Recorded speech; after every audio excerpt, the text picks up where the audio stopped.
Chris, what is our second main topic today? This comes from Steven Stranger Things. Hey, John and crew. I just saw your Moon Knight episode 2 spoiler review and may wonder if the third personality discussed may be Scotty, who the guard and the museum keeps using to Steven. Did Scotty ask the girl on a date? Also, I wonder if Khonshu's voice is Oscar Isaac's, but with lower frequency edits. Steven with a V. Thanks. All right, thanks a lot for saying that in Steven Stranger Things. All right, first thing, let's knock this one out of the park. The notion that it's Oscar Isaac's voice, it's not. It's not. That is another F. Murray Abrams. Academy Award winner from Amadeus. Salieri. Yes, so there's not him. Now listen, I have been loving Moon Knight, which has been so refreshing because I am loving Moon Knight in a way that I was just not able to love Falcon the Winter Soldier, which I liked, but just was not able to love it like this. I was in a way that I was not able to love Loki. I liked Loki, but I didn't have that love for it. In a way that I was not able to love Hawkeye. I didn't like Hawkeye. I haven't loved something like this from Marvel's Disney Plus offering since WandaVision, which you guys know I'm totally bonkers for. I love WandaVision, but oh my gosh, I have been loving Moon Knight. This has been absolutely killing on so many levels. It's exciting. It's thrilling. There is a great aspect of mystery to it, an unraveling of a puzzle. It's fun and funny at the same time. It's been great. I've been enjoying this show so much, and I cannot wait for episode 3. That said, something came up the other day that one of the viewers wrote in. We were talking about, the difference between Steven and Mark and all that kind of stuff. Somebody brought up something interesting to me. And it was one of our viewers of the show wrote in and said, do you think there could be a third personality? Which we've all acknowledged there could be, because in the comics there is another. But because obviously Steven didn't ask the girl out in episode 1, right? It wasn't Steven that asked the girl out. Now that we've met Mark, doesn't seem like Mark would have asked her out either. He seems like eternally committed to his wife and all that kind of stuff. It doesn't seem like Mark would have been the one to ask her, because after episode 1, we all just assumed that it was Mark that asked the girl. Mark's the one who's got the confidence and got all the kind of, he asked her out. But that made me go, you know what? Yeah, that's actually a really good point. It couldn't have been Mark that asked her out. What was it? Steven Stranger Things just wrote in. This is actually really interesting. No matter how many times Steven corrects the guard at the museum, who calls him Scott or Scotty, right? I just assume that's a running joke, right? And I think it's meant to be set up as a running joke. But what if it's not a running joke? What if, and I love this theory that Stranger Things just wrote in, what if we have already inadvertently been kind of introduced to who the third personality is, and it's not Mark and it's not Steve, but it is a persona known as Scotty or Scott that the guard knows, that is the one that asked the girl out. Although the girl did refer to him as Steven, so that might undo that a little bit. But still, this whole notion that the evidence for what the third personality is, if there's another third personality, might already be there right in front of us. And I'm telling you what, I kind of like that. I'm not going to be surprised at all. Now that you bring that up, Stranger Things, I'm not going to be surprised at all if we get into episodes 3 and 4 and we find out that, yeah, there was a third personality that is already there. I know, Rob, you, first of all, just sum up for us how you've been feeling about Moon Knight up to this point, your enjoyment of it, and what do you think about this theory? Could there be a third personality? If there is one, do you think it might be one that they've already dropped hits for? Where are you at on this right now? There is another character that in the show that's been in plain sight that all I can say is look out for him, and that is the living statue that Steven talks to. The guy that's the living statue that's on the fountain. Oh, right. Yeah. Just, that's all I'm going to say. Really? That's all I'm going to say. Is that a comic-connected thing? Yes. Oh, my gosh. Yeah, I didn't know. Yeah, there's a little bit there. Now, could there be another? First of all, I'm loving this because it's different than I expected. It's actually very different from what I expected. But I'm really loving it. There's so much going on in here that's appealing to me. I love seeing the depiction of the character. So I am loving Moon Knight. I can't believe we're seeing Moon Knight. If I had made a Moon Knight show, I would have gone in an entirely different direction. but I do like what they're doing here, and I like the implications it has for the larger Marvel Cinematic Universe. Although I do believe a lot of what we're seeing is a bunch of BS. I will say that. Right. Yeah, and that's a theory you've held to from the beginning. Yeah. Like ever since episode 1, you're saying, no, everything they're showing us isn't real. I mean, there's some stuff that probably is, but I think we need to take what we're seeing maybe not as literally as we maybe should or people think to. I take nothing at face value in this show. I think we're going to find out more and more as it unravels. I think each episode's going to give us revelation. So I'm curious to see where it goes. But I like the idea that, maybe the guard is, because in the comics, before Moon Knight had a dissociative identity disorder, he created personas for himself. They were not because he had mental illness. They leaned into that later. And one of them was Jake Lockley, who was a cab driver. And Jake Lockley would, drive around and had his ears to the streets so he could figure out what should Moon Knight go and investigate. Now, I don't think they're going to have that persona, but you never know. We know that his Duchamp is calling him his Frenchie, his good friend, who's kind of like his Alfred in a way, because we saw he got a phone call from him. So there's a lot of stuff going on that has yet to be revealed. But I think that's a good theory. I like that theory because the idea that he doesn't know his name.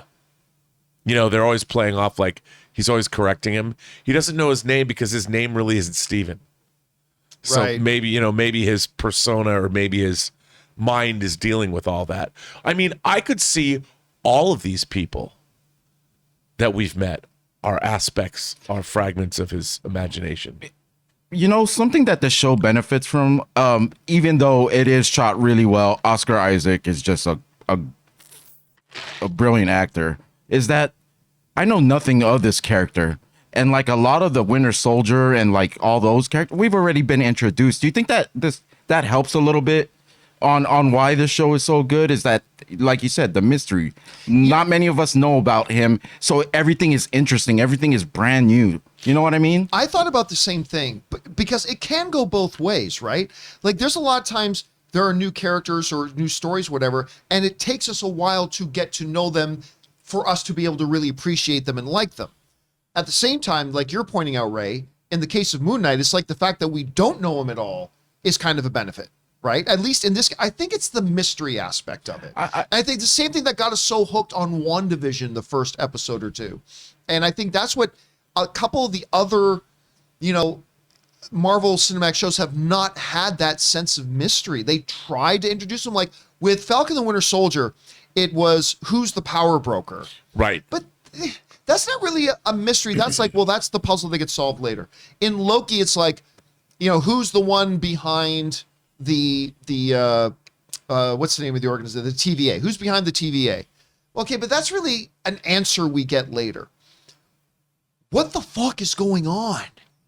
Is something that we had when WandaVision was going on. It's like, wait, what? What's going on here? And they've got a little bit of that here, and I think you're right, Ray. Part of that is because we don't know this character yet. We're being introduced to him for the first time. I'm just saying, I hope it just continues on from this show to Miss Marvel. I don't know anything about Miss Marvel. I hope, I'm just saying, like, let's get on a roll of these shows that are, like, they just get better and better. I certainly hope so. Yeah, I mean, it wouldn't surprise me, like, if in episode 5, not that it's a dream.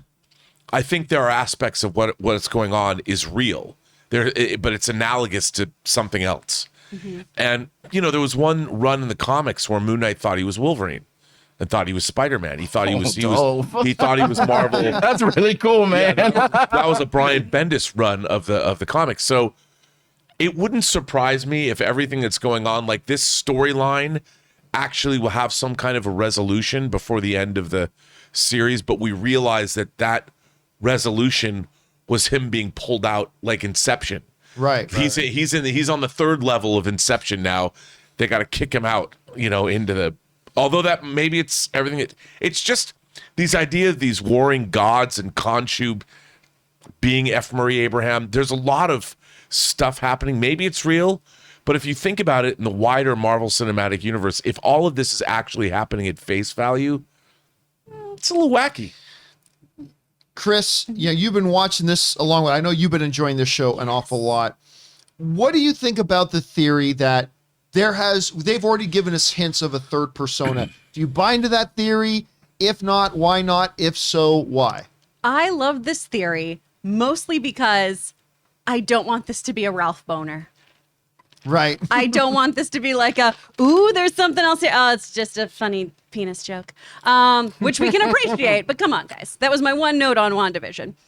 I really, really think this is fun, though, because I do think there is going to be somebody who's a bit more of that kind of Mr.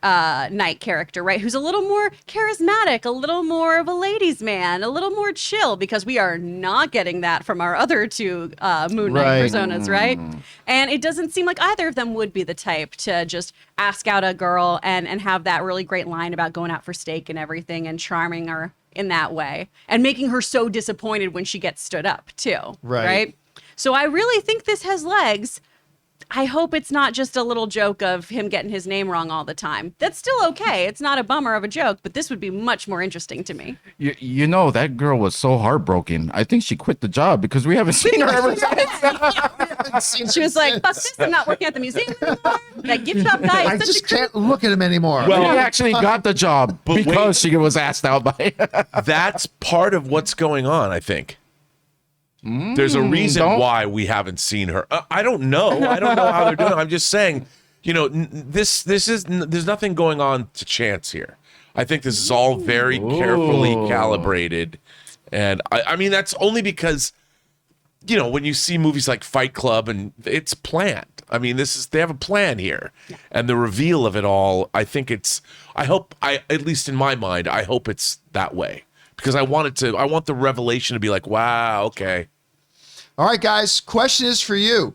What do you think about this? Have you been watching Moon Knight? If so, what have you thought about it? What do you think about this idea and notion that there is a third personality that we've already seen hints for laying around? Do you buy into it? Do you not buy into it? Whatever you guys are thinking, jump down to the comment section below and let us know your thoughts. We want to take a moment and thank the sponsor of this video, Coinbase. Have you found yourself curious about getting involved in cryptocurrency, but if you're like a couple of friends of mine who have been really interested in it, they felt kind of overwhelmed by it, like not even knowing how to get started? Well, that's where Coinbase comes in, because they make learning to buy and sell crypto simple. Coinbase offers a trusted and easy-to-use platform to buy, sell, and spend cryptocurrency. They support the most popular digital currencies on the market and make them accessible to everyone. They offer portfolio management and protection, learning resources, and a mobile app so you can trade securely and monitor your crypto all in one place. And that's why millions of people all over the world in 100 different countries trust Coinbase with their digital assets. So whether you're looking to diversify, just getting started, or searching for a better way to access crypto markets,